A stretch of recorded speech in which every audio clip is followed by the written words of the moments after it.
O hidrogênio verde é mais uma alternativa para trilharmos o caminho da descarbonização e da sustentabilidade do planeta.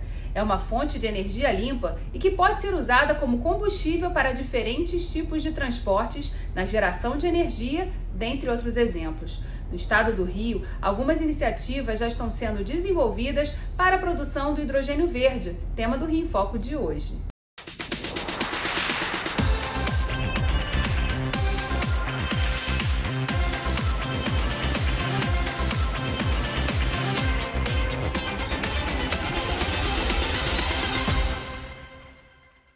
O Rio em Foco recebe o desenvolvedor de negócios sustentáveis do Porto do Açu, Felipe Segantini. Oi, Felipe.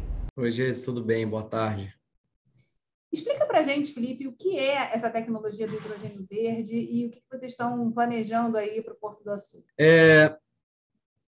Acho importante a gente falar um pouco do que é esse mercado de hidrogênio primeiro e por que talvez o hidrogênio verde esteja tão em foco, pensando nessa transição energética e em tudo que ele pode beneficiar durante esse processo de descarbonização de algumas indústrias, né? Então, acho que a primeira coisa é dizer que o mercado de hidrogênio é um mercado que ele é muito antigo, ele já existe, ele faz parte de algumas indústrias que são parte do nosso dia a dia. Então, nós estamos falando de mercado de refino, estamos falando de mercado de produção de aço, produção de fertilizante. Então, não tem nada novo quando a gente fala de hidrogênio. O que tem aparecido e o que vem sendo desenvolvendo que é novo, né? É essa tecnologia, que é a tecnologia do eletrolisador, que também não é uma tecnologia nova, é uma tecnologia com cerca de 50 anos, mais ou menos, mas que agora vem sendo dado bastante destaque, porque, por uma questão de preço, a gente tem encontrado maior paridade quando a gente analisa a produção de hidrogênio renovável, ou hidrogênio verde, como alguns gostam de chamar, quando comparado com a produção do hidrogênio cinza, que é o hidrogênio produzido hoje a partir de gás natural, que é o que é comercializado no mercado hoje. Então, entrando um pouco nesse detalhe, né, do que é esse hidrogênio renovável, o que é esse hidrogênio verde, nada mais é do que um hidrogênio produzido a partir da simples utilização de água, energia elétrica renovável e essa tecnologia do eletrolisador. O que a gente faz com essa composição é simplesmente colocar água dentro dessa tecnologia e utilizar bastante energia para dissociar essa molécula de água e produzir a partir da molécula de água hidrogênio e oxigênio. Esse é o hidrogênio que a gente vem chamando de hidrogênio renovável ou hidrogênio verde. É interessante, né, abordar aqui esse tema, por quê? Porque a gente recentemente no Fórum de Desenvolvimento da Alerj falou sobre as eólicas offshore. Também é outro investimento que está previsto aí para a região do Porto do Açu. E a geração de energia é muito fundamental para a expansão dessa retroárea que vocês têm aí no Porto. Queria que você falasse um pouquinho sobre a composição, né? Um pouco como essas tecnologias são complementares, como pensar nesse processo de geração energética é estratégico para a gente pensar o desenvolvimento, né? E a expansão e a reindustrialização do estado do Rio de Janeiro. A conexão da produção de energia renovável com a indústria de hidrogênio verde ela é uma conexão natural, né? Ela, por conceito, né, é o que define esse hidrogênio renovável. Recentemente, a gente viu alguns anúncios que só corroboram com o potencial do estado do Rio de Janeiro de participar dessa indústria da eólica offshore e de ser um dos maiores produtores dessa energia, dessa fonte de energia no Brasil. Você ter uma área tão grande, com tanto potencial de geração de energia renovável bem em frente ao Porto do Açu, bem em frente ao nosso estado aqui do Rio de Janeiro,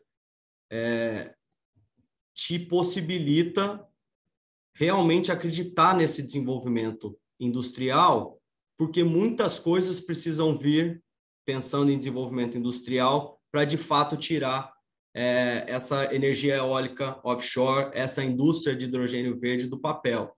Então, a gente tem ainda uma questão que vem sendo discutido que envolve regulação.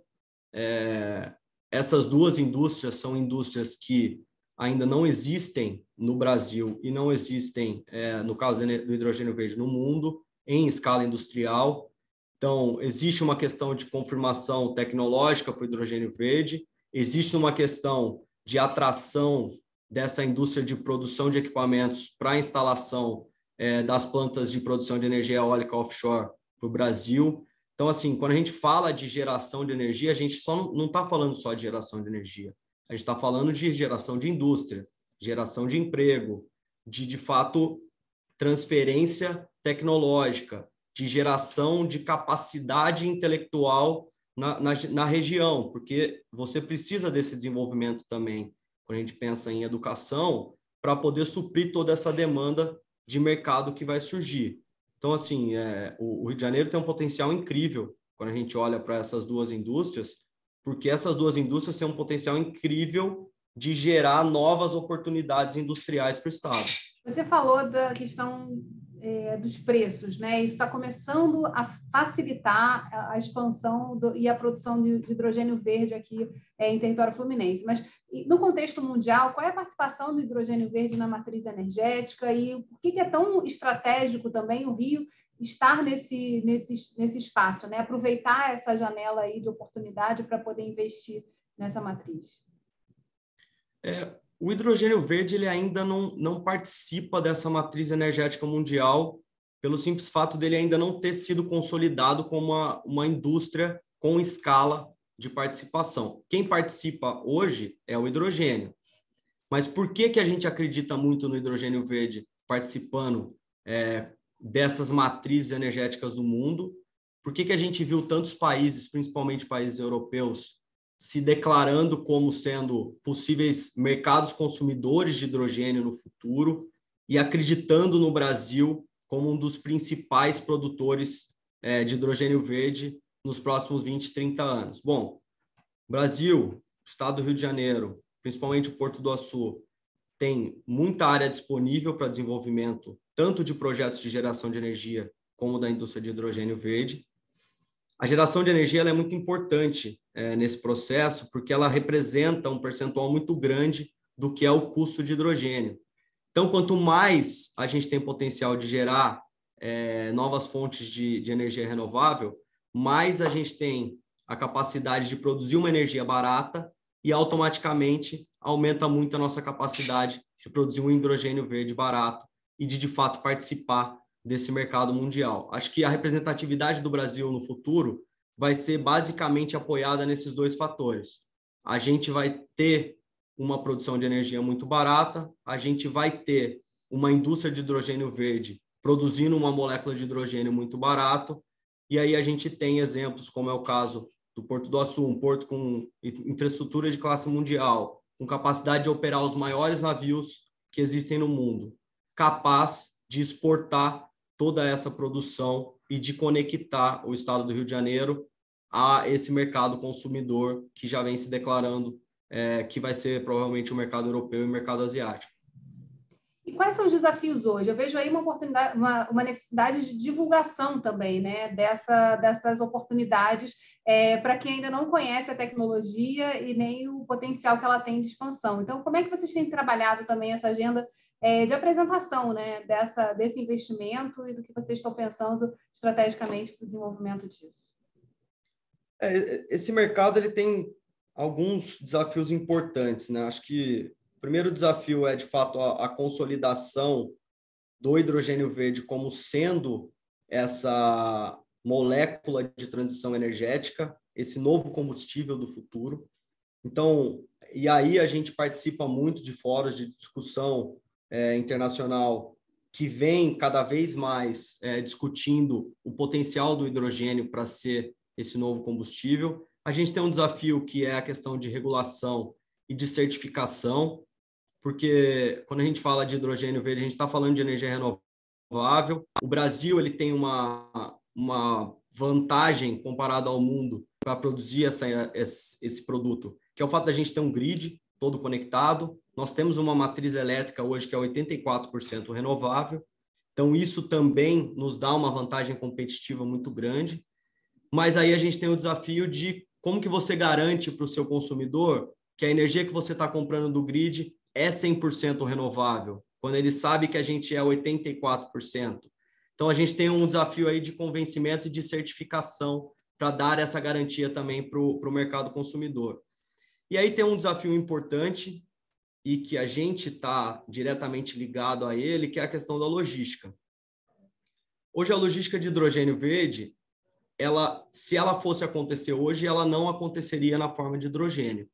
Nós não temos navios hoje no mundo com capacidade de transporte em grande escala no longo curso, então para conectar dois países distantes, para transporte de hidrogênio puro e simples. E esse é um dos motivos que o mercado hoje, quando ele fala de logística de hidrogênio, ele automaticamente está associando a transformação desse hidrogênio num novo produto, e aí a gente poderia estar falando de amônia, poderíamos estar falando de metanol, mas que seria essa molécula de transporte e não o hidrogênio, porque aí, ao falar de amônia, ao falar de metanol, a gente já está dentro de um mercado que é consolidado, que tem navios desenvolvidos, que tem portos com capacidade de recebimento e armazenagem e que tem transporte local possível para esses produtos.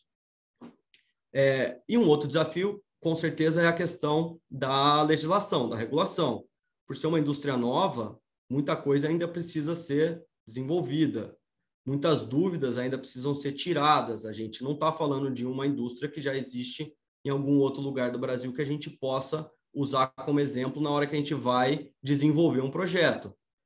Então, atrair empresas para essa discussão, trazer empresas para dentro do porto com interesse de desenvolver esse projeto, facilitam muito e vão na linha do que a gente entende como sendo o caminho possível para essa nova indústria, pensando em consolidação de tecnologia, de regulação, de questão de licenciamento ambiental, porque, de fato, isso ainda é uma dúvida. Na verdade, são duas vertentes, né? Tem toda uma discussão internacional que precisa tá sendo, a empresa está participando, e tem a discussão da atração de parceiros também para esse processo. Quem são os parceiros hoje, né? E estão discutindo no Porto Açu essa possibilidade de aproveitar a expansão do hidrogênio verde, quer dizer, o desenvolvimento dessa planta e o que pode ser feito a partir disso. Hoje a gente discute esse projeto com alguns parceiros, inclusive alguns deles a gente já divulgou recentemente algumas parcerias e MOUs para discutir projetos. Foi o caso da Shell, o projeto mais recente que a gente anunciou. No passado, o primeiro parceiro que a gente assinou um projeto desse tipo, que inclusive colocou a gente na rota do hidrogênio, foi uma mineradora australiana, a FMG. E a gente também assinou um MOU com a Linde White Martins, que é uma empresa que já atua nesse mercado de gases industriais, e com uma outra empresa que chama Universal Craft, uma empresa também de fora do país, que atua nesse mercado de energia. Então, assim, quando a gente olha para os parceiros, eles são diversos, né, de mercados diversos, estamos falando de grupos de investimento, estamos falando de empresas que atuam no mercado de energia, empresas do setor de óleo e gás, empresas do setor de gases, mas também poderíamos estar falando de fornecedores de tecnologia, poderíamos estar falando de empresas que estão simplesmente querendo entrar para esse mercado, mas, obviamente, por se tratar de um mercado que está diretamente conectado ao mercado de energia, empresas do setor de energia, de óleo e gás, de combustíveis, são empresas que normalmente procuram esse novo mercado de hidrogênio. E aí, aqui dentro do Porto, a gente tem olhado para esse negócio, acho que com dois olhos, né? E esses dois olhos olham para o projeto de hidrogênio pensando em duas escalas diferentes. Então, nós temos os parceiros que procuram hidrogênio pensando numa escala mais piloto, pequena escala, atendimento de mercado local na forma de hidrogênio, e aí nós estamos falando de um tamanho de planta, mas também tem os parceiros que já estão olhando lá para frente, para esse mercado internacional que vai ser desenvolvido, para essa nova commodity que vai ser inserida no mercado de commodity mundial, seja ela hidrogênio, amônia, metanol, e aí nós estamos falando de plantas em escalas industriais, já pensando na exportação. Então, assim, a gente traz e estamos abertos a discutir qualquer tipo de projeto, obviamente. A gente vai para um rápido intervalo e voltamos já. Rio em Foco aqui, política, economia e sustentabilidade caminham juntas.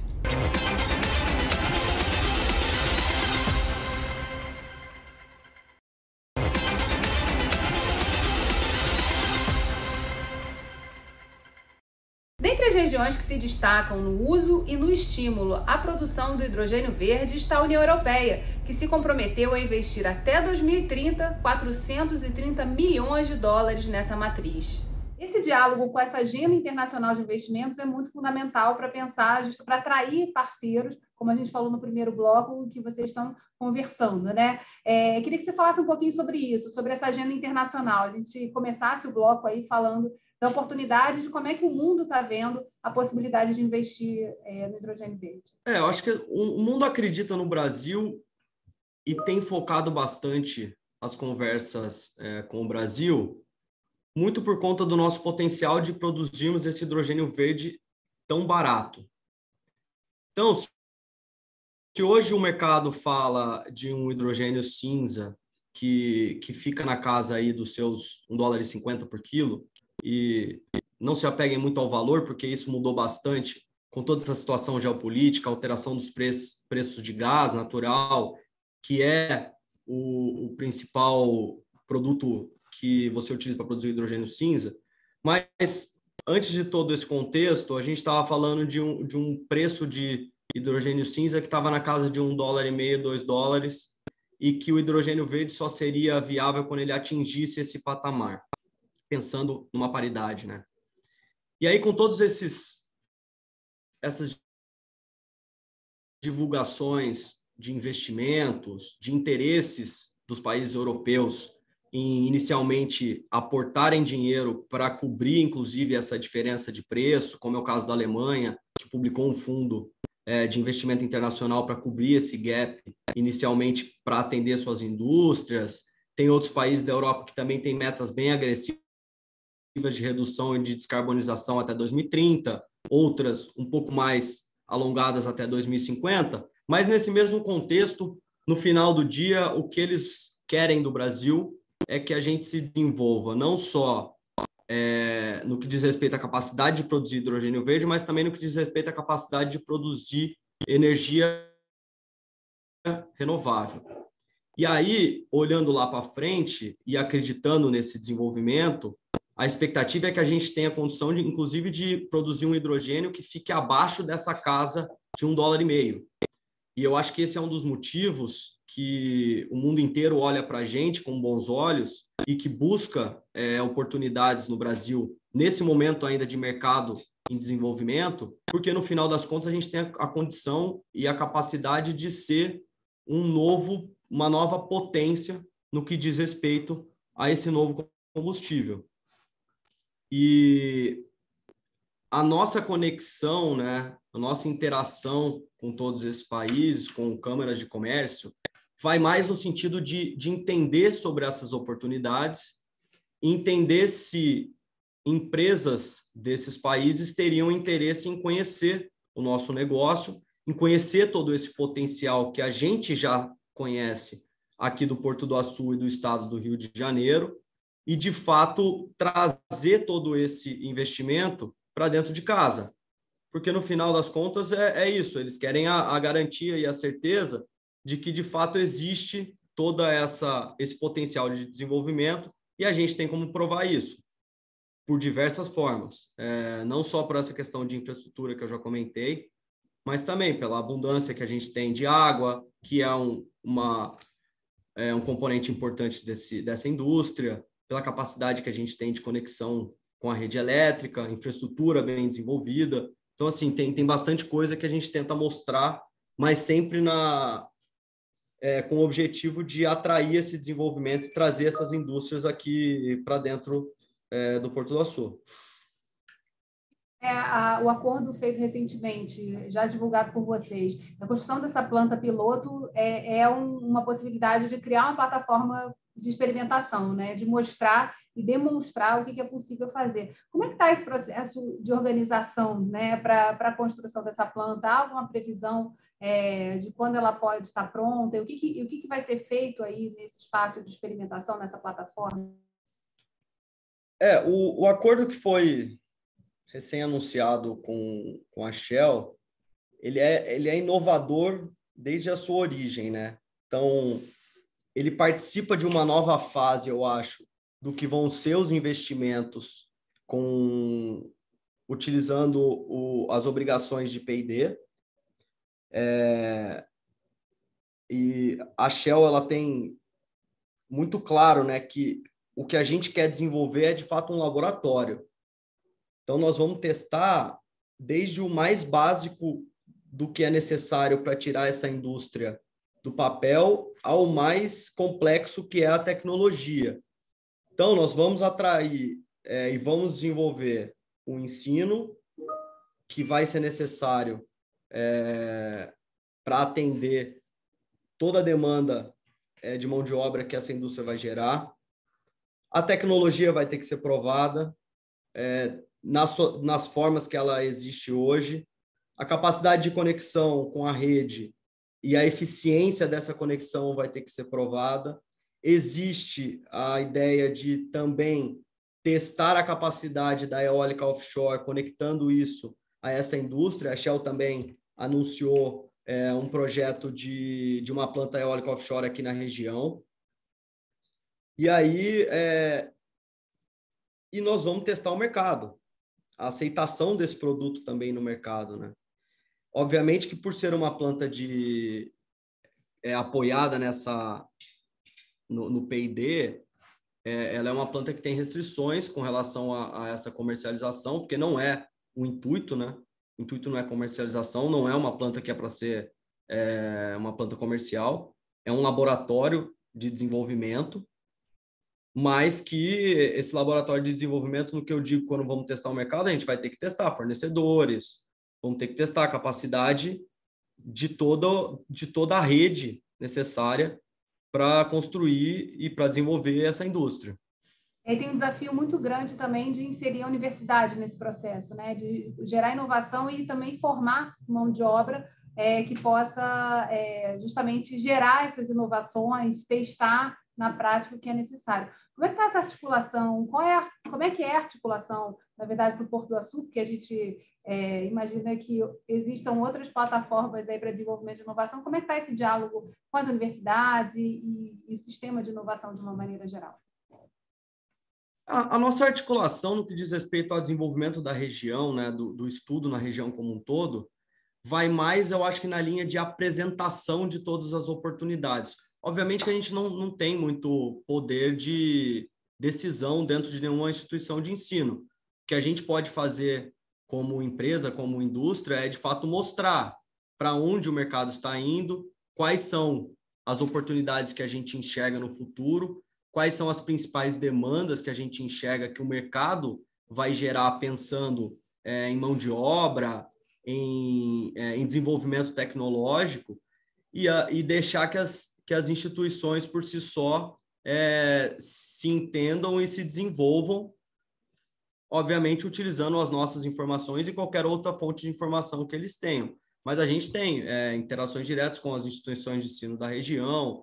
Nós temos hoje uma rede de empregabilidade que é gerida pelo Porto do Açu e que tem o objetivo puro e simples de empregar pessoas da região em todos os empreendimentos, sejam eles do Porto do Açu ou de terceiros, ali dentro do nosso complexo. E eu acho que é dessa forma que a gente ajuda o desenvolvimento da região, das instituições de ensino da região e até do mercado de trabalho. Competências são necessárias e importantes de serem formadas, pensando nessa perspectiva de expansão e também nesse espaço de experimentação que está sendo construído em parceria com a Shell para poder ampliar esse mercado? Olha, para ser bem sincero, essas competências a gente ainda está descobrindo, porque cada vez que a gente se reúne, né, para falar do projeto, a gente descobre que precisa de uma pessoa nova. Então, assim, eu acho que até isso é uma coisa que esse mercado ele ainda está tentando assim, entender, porque por ser muito novo, por ter muita coisa ainda em fase de desenvolvimento, cada hora a gente descobre que precisa de uma competência nova. E eu acho que isso é legal, esse momento, né, que a gente está participando. É legal, inclusive, a influência que a gente é capaz de ter nesse desenvolvimento ali da região, porque tudo é novo, todas as oportunidades são novas e vai ter muita oportunidade. Isso eu não tenho dúvida. Que a gente falou do movimento internacional, né? Do quanto mudou aí esse cenário por conta da guerra da Rússia com a Ucrânia, toda a discussão energética que está acontecendo no mundo. Mas hoje, se você pensar o Brasil, você falou muito, né, dessa vocação do Brasil na geração de energia limpa. Quais são as nossas vantagens competitivas e comparativas? Por que é tão importante reiterar o papel do Rio de Janeiro, né? E o quanto isso representa de oportunidade para o Rio de Janeiro, especificamente? Quando a gente fala de vantagem competitiva, a principal vantagem competitiva do Rio de Janeiro e do Brasil é a nossa capacidade de escalar a produção de energia renovável. Então, hoje a gente fala de uma matriz elétrica brasileira que deve estar produzindo na casa de uns 170 gigas hoje de energia. Você pensar que quando você olha só para o que tem de projeto anunciado de eólica offshore, e aí nós estamos restringindo esse crescimento da eólica offshore. Na frente do estado do Rio de Janeiro, 32 gigas. Somando todos os estados, mais de 100.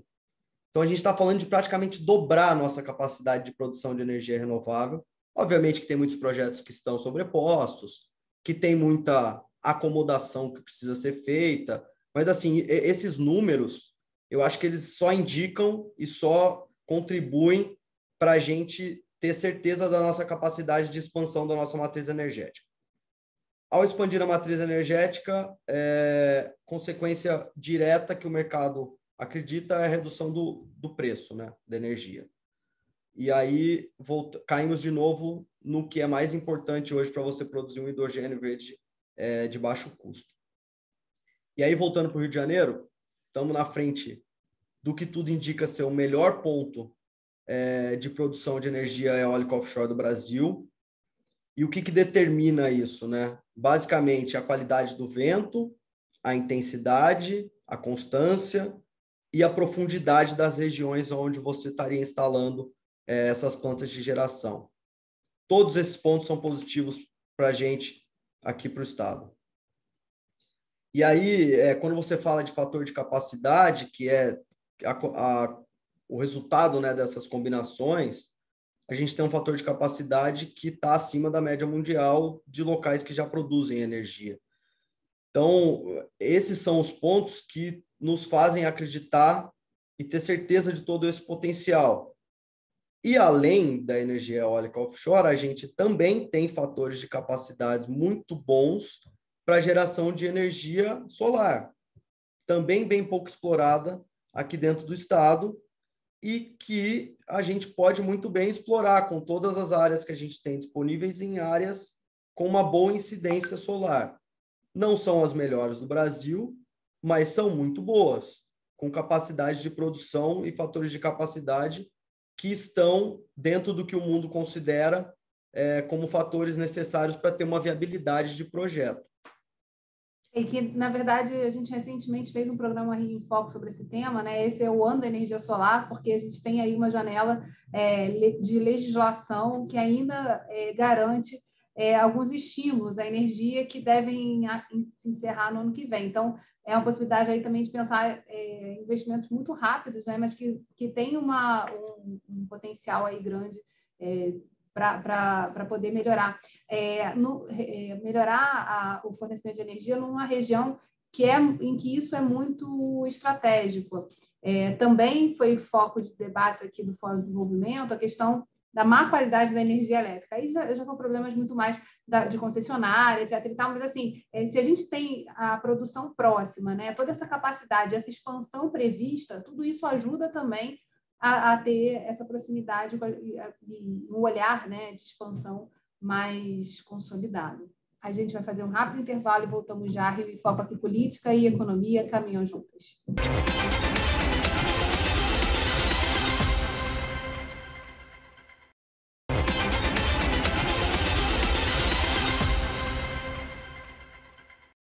Estamos de volta com o desenvolvedor de negócios sustentáveis do Porto do Açu, Felipe Segantini, para falar sobre os potenciais do estado do Rio na produção de hidrogênio verde. Esse ano, gravamos aqui no Rio em Foco um programa falando sobre o potencial do estado do Rio para a geração de energia eólica offshore. E ao longo do programa, abordamos a sinergia da indústria de eólicas offshore com o hidrogênio verde. Eólicas offshore nada mais são do que turbinas eólicas, como a gente já conhece, e como você lembrou bem, tem várias instaladas no Nordeste, né? 90% da nossa geração eólica onshore hoje ela está no Nordeste, e no caso da offshore são essas turbinas, porém instaladas no mar. Não são exatamente as mesmas turbinas, porque em geral no mar a gente pode usar equipamentos ainda maiores, né? Mas a ideia, o conceito é o mesmo. Então, nada mais é do que aproveitar a energia do vento para produzir energia elétrica. E quando a gente olha o potencial brasileiro ao longo da nossa costa, de fato, novamente o Nordeste ele tem um grande destaque, porque os ventos ali são bastante fortes e com uma constância em termos de direção, mas o Sudeste também apresenta uma característica boa quando a gente olha o vento offshore. E é por isso que a gente chega aqui nessa terceira posição. Ainda tem a possibilidade, né, de o benefício dessa geração estar próxima do centro de carga, né?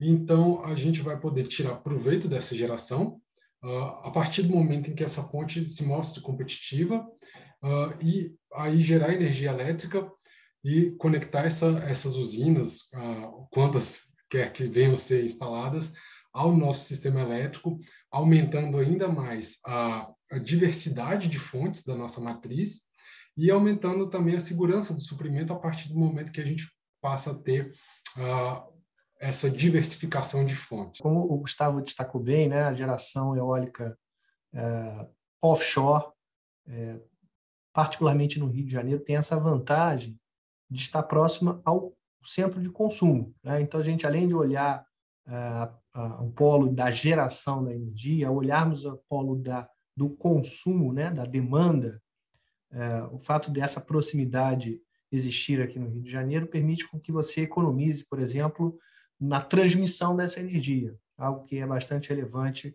quando se considera a geração no Nordeste, e você precisa muitas vezes de linhas de transmissão bastante extensas para poder escoar aquela geração que está sendo produzida.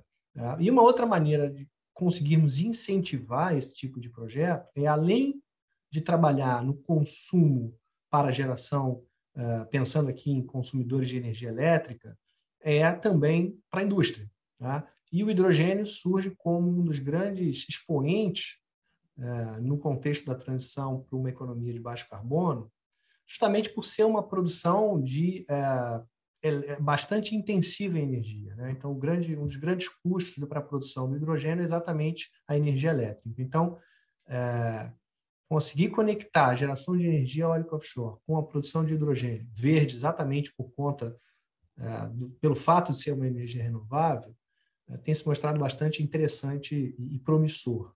Na sua opinião, o Estado do Rio de Janeiro precisa fazer para não perder essa oportunidade, né? A gente está falando de dois investimentos potentes aí no Porto do Açu, que se complementam, né, que tem sinergia e que acontecem num processo em que o olhar para a sustentabilidade, para energia e para a transição energética são fundamentais. Então, eu queria que você falasse um pouquinho sobre isso. Assim, o que o Rio de Janeiro, falando aí especificamente de políticas públicas e ações que podem ser empreendidas, assim, deve estar de olho para não perder essa oportunidade que a gente já tem desenvolvido aqui, né, no programa e falando tanto de um diálogo que não é só local, né, tem impacto mundial. Bom, acho que questão de atuação do Estado,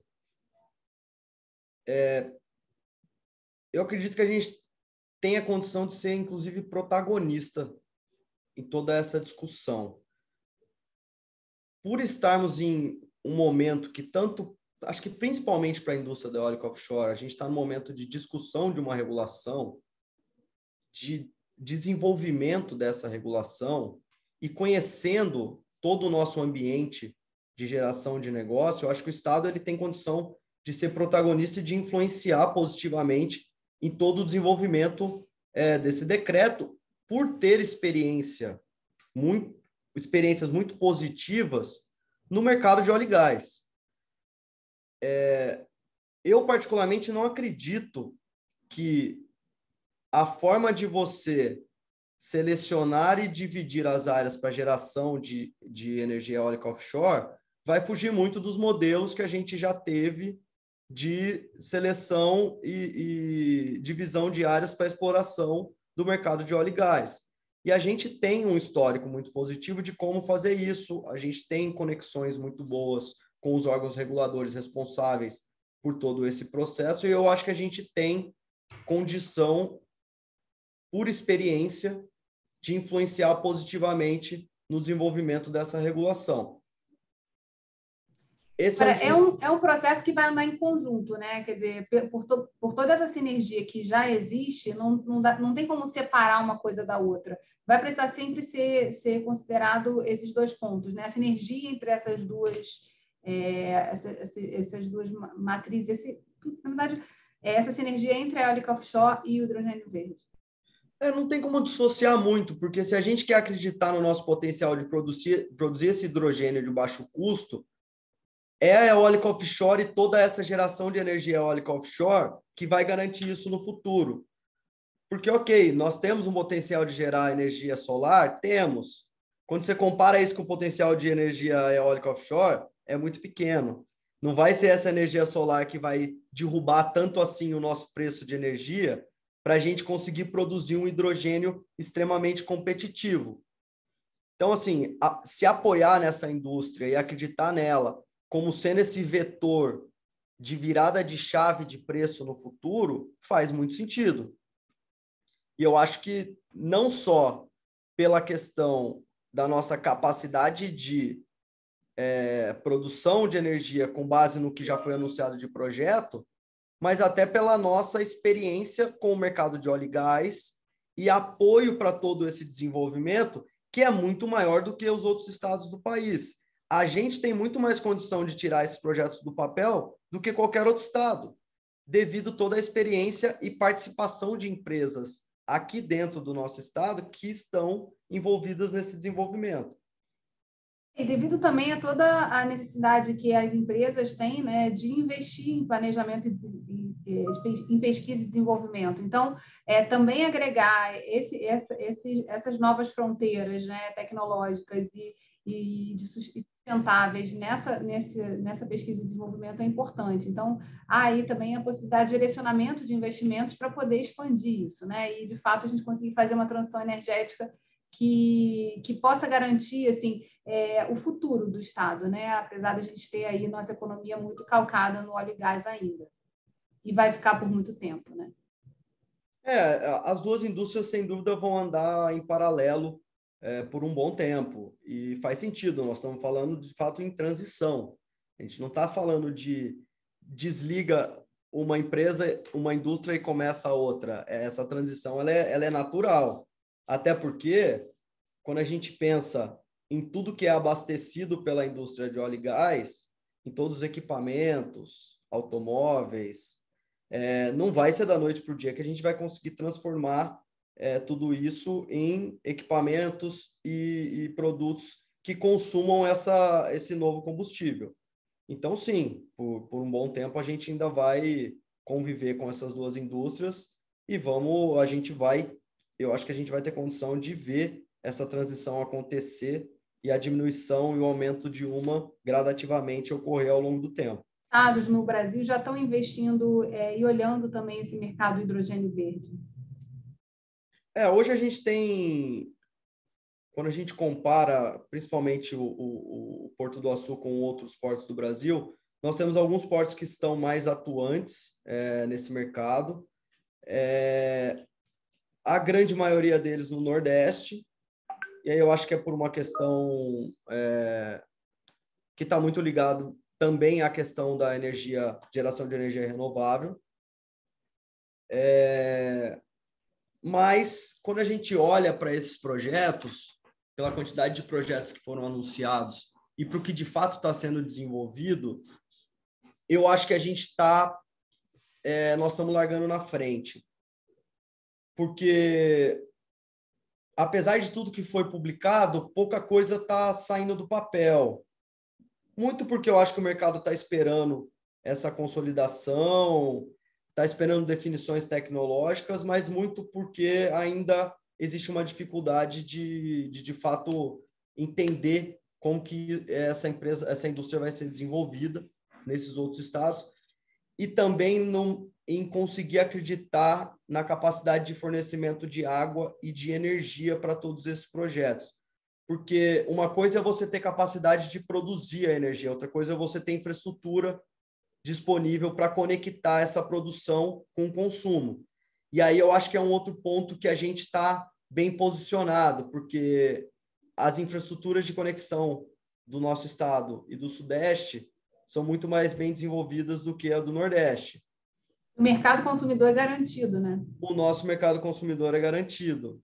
Então, quando a gente fala em sinergia industrial, principalmente pensando em hidrogênio verde, em mercado de hidrogênio local, a gente está muito mais bem posicionado, porque o mercado de hidrogênio que existe, apesar de ser um mercado ainda não muito grande, ele está muito concentrado no Sudeste. E aí, quando a gente olha para dentro do porto, no desenvolvimento industrial previsto para o porto e nas indústrias que estão previstas para essa nossa industrialização, todas elas são grandes consumidoras ou potenciais consumidoras desse novo produto. Estamos falando de fertilizante, estamos falando de siderurgia, estamos falando de refinaria. Então, assim, a gente vê esse ambiente favorável de desenvolvimento também no que diz respeito às sinergias industriais. São fatores chaves aí para poder justamente reiterar essa competitividade do Rio em relação a outros estados que também estão investindo nisso. Mas é sempre bom, né, abrir o olho e ver que há também esse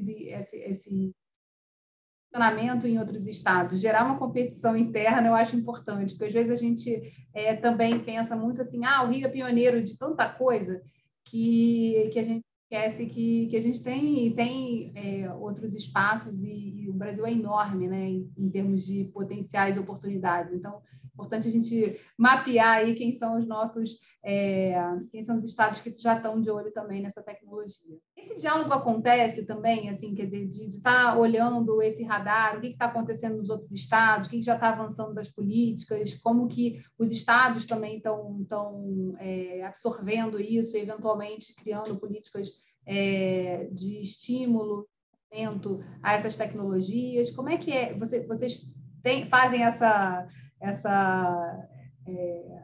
esse estudo, né, e esse acompanhamento?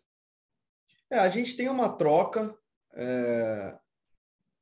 com portos que aparentemente poderiam ser concorrentes, mas que no final do dia, para esse momento de desenvolvimento, não é tão concorrente assim. Eu acho que a gente tem muito mais a ganhar desenvolvendo coisas em conjunto, principalmente nesse momento de desenvolvimento da regulação.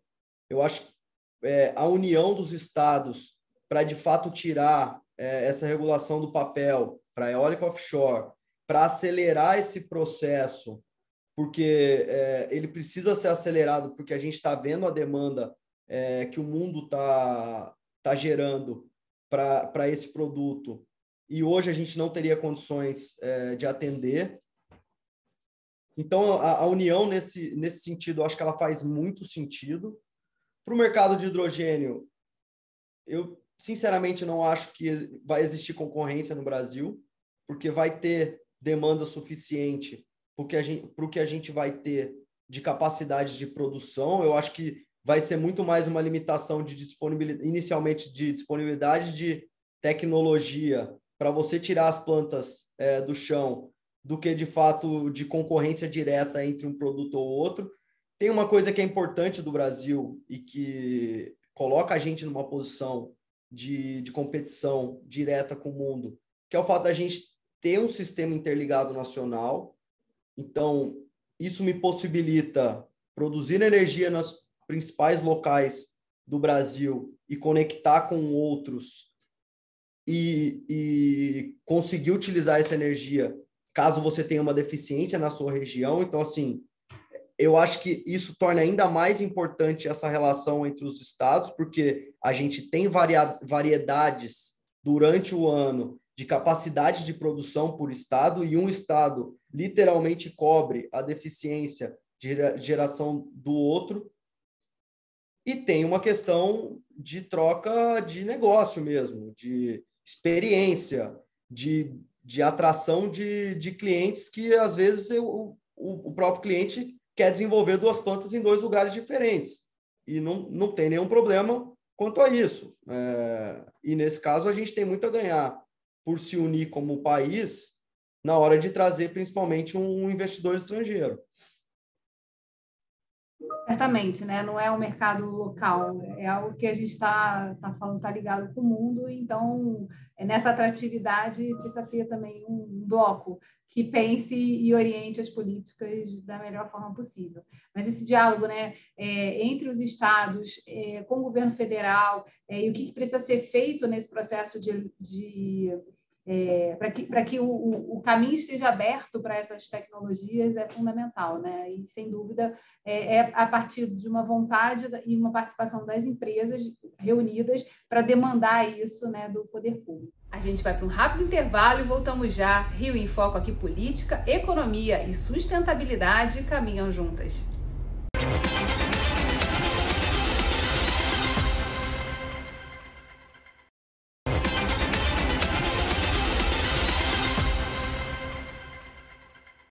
Felipe, a gente está falando de uma tecnologia inovadora, de algo que está acontecendo no mundo. Falamos aqui dos passos que precisam ser dados, do que o Rio de Janeiro já avançou e do pioneirismo, né, dessa proposta de fazer uma planta que tem como foco a inovação, ser uma plataforma de inovação e de teste de como se aplica essa tecnologia. Queria que você fizesse aqui um exercício para o nosso telespectador, né, do que ele vai poder ver aí acontecendo no Pôr do Açu nos próximos anos. A gente falou também da sinergia da geração da energia eólica offshore, que também é um ponto que está em desenvolvimento. A gente já falou, inclusive, no Rio em Foco, também já abordamos esse tema. Então, traz para a gente aí agora um exercício de projeção, né? O que vai ser possível ver aí no Porto do Açu? Vamos falar de futuro. O que a gente espera ver aqui no futuro? E aí, isso muito embasado nos projetos que a gente já tem andando. Então, hoje a gente tem um projeto de uma planta solar em andamento, e a gente espera que essa planta fique pronta nos próximos 2 anos. Então, nós estamos falando de 2024, 2025. Então, isso a gente espera ver no futuro. A gente tem esse projeto que está caminhando a passos bastante acelerados com a Shell. A planta inicialmente nasce com uma capacidade de 10 mega, e a gente espera ver no futuro. Previsão é que a gente tenha essa planta construída até 2025. E a gente tem esse mercado ainda em consolidação, que é o de eólica offshore, mas que a gente também tem certeza que vai ver no futuro. Aí nós estamos falando... É difícil um pouco falar desse futuro, porque ele depende principalmente dessa regulação que ainda não existe, mas o nosso otimismo é pensar em alguma coisa para 2027, 2028, pensando que tudo vai se desenvolver num ritmo que a gente entende ser o ritmo possível para esse mercado, consolidação do decreto, consolidação da regulação, talvez aí um primeiro leilão de energia específico para esse mercado, o que ajudaria bastante para estimular empresas a, de fato, tirar os projetos do papel. E aí, além disso, a gente está falando de mais uma quantidade importante de investimentos que a gente já tem previstos aqui para o Porto. Então, estamos falando de melhoria das rodovias, estamos falando de construção de uma ferrovia para conectar o Porto, e estamos falando de projetos industriais que vão na linha desses desenvolvimentos que eu já tinha comentado. E aí a gente pode esperar, podemos estar esperando uma planta de fertilizantes, se apoiando também desse novo mercado de hidrogênio, que existe essa conexão ela pode ser feita. E também podemos pensar em outras plantas industriais apoiadas no desenvolvimento das infraestruturas de conexão logística.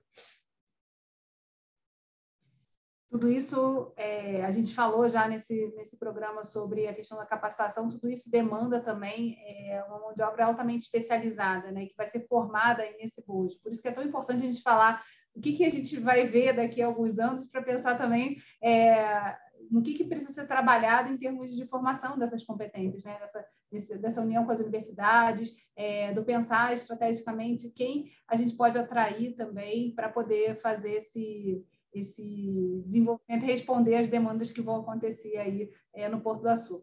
Sem dúvida, a questão da sustentabilidade é um ponto fundamental, né? E o Rio de Janeiro, esse ano, vai realizar agora em julho a Conferência Rio 2030, lembrando aí os 30 anos da Rio 92, também está muito de olho, né, nesse ponto, né? Que é um diferencial e que também projeta o Estado para o mundo. No que diz respeito à questão da sustentabilidade. Esse diálogo também, né, de uma produção que a gente vê muito calcada no óleo e gás, mas que tem também esse olhar para a transição, para o que precisa ser feito e principalmente no que precisa ser desenvolvido, também é um ponto fundamental. Eu queria que você falasse um pouquinho sobre isso, Felipe, sobre o seu desafio aí, né, de pensar projetos de sustentabilidade no Porto do Açu. Acho que a sustentabilidade está no nosso DNA, né? Hoje, Porto do Açu, ele tem um projeto que a gente gosta muito, que é a RPPN Caruara. Então, é um projeto de conservação de restinga, são 40 quilômetros quadrados que a gente conserva. E isso ele existe desde a formação do porto, então por isso que eu falo que está no nosso DNA, está no centro de todo o desenvolvimento de negócios. Além da RPPN, a gente tem um projeto de conservação de tartarugas. No ano passado, a gente fez a soltura, acho que da tartaruga de número 1 milhão. Então, assim, desde o começo, no nosso dia a dia, a gente está conectado e a gente entende a importância de você ser uma empresa que respeita principalmente esse ambiente que está em volta do nosso desenvolvimento. E aí o fato da gente ter uma área de negócios que está diariamente olhando para essas indústrias e pensando em atrair essas indústrias, que são as indústrias sustentáveis, para dentro do porto, também corrobora com essa nossa obrigação, eu acho, como porto, como empresa dentro de uma região, de olhar para a importância desse desenvolvimento. Então, a área onde eu estou hoje, ela é pura e simples uma área para garantir que não só indústrias de outros setores, mas também indústrias sustentáveis sejam desenvolvidas dentro da nossa área. E, se possível, fornecendo serviço para que as outras indústrias que ali também estão se tornem também mais sustentáveis ou que tenham alguma participação nesse processo de descarbonização e de melhoria dos seus processos de produção. Certamente, ao longo do desenvolvimento desses projetos, a gente vai acompanhar aqui pelo Rio em Foco e começar a ver assim, eles se materializando. A gente já está chegando ao fim do programa. E, para finalizar, pergunta importante, né, dentro da TV do Legislativo, pensar também o papel do poder público nesse processo. A gente já falou aqui da mobilização, né, das discussões que precisam acontecer, da regulação, que é tão fundamental para que o processo se desenvolva da melhor maneira. Você poderia destacar o que o Legislativo, né, estadual e o municipal, porque tem um diálogo também forte aí com o município, o que o Legislativo pode também contribuir nesse processo de desenvolvimento dessas plantas e desse futuro? Bom, o Poder Legislativo ele já participa com a gente de uma discussão muito importante, que é o desenvolvimento da ZPE ali dentro do Porto do Açu. Dentre todos os benefícios que a gente teria de trazer uma ZPE para dentro do estado do Rio de Janeiro, acho que o principal... Só traduzir ZPE, Zona de Processamento de Exportação, né? Zona de Processamento de Exportação. Acho que o principal é a facilidade e a celeridade que dá para alguns desenvolvimentos. Além disso, o Poder Legislativo também participa intensamente, diretamente com a gente, na atração desses investimentos de infraestrutura, como é o caso do desenvolvimento da ferrovia que eu comentei. E, de novo, pela fase que estamos ainda de desenvolvimento de uma regulação, pensando no mercado de eólica offshore, e também na, talvez, consolidação / também desenvolvimento para o mercado de hidrogênio verde, ele vai ter um papel de extrema importância para dar garantias para esses futuros investidores, que, de fato, isso vão ser negócios que o Estado vai dar importância e que ele vai querer ver saindo do papel. Muito obrigada por ter participado aqui do nosso programa. Para você que assistiu a gente, só lembrar que esse conteúdo também está disponível em formato de podcast. É só procurar por Quero Discutir Meu Estado na sua plataforma predileta. TV Alerj, o Canal do Povo. Até a próxima.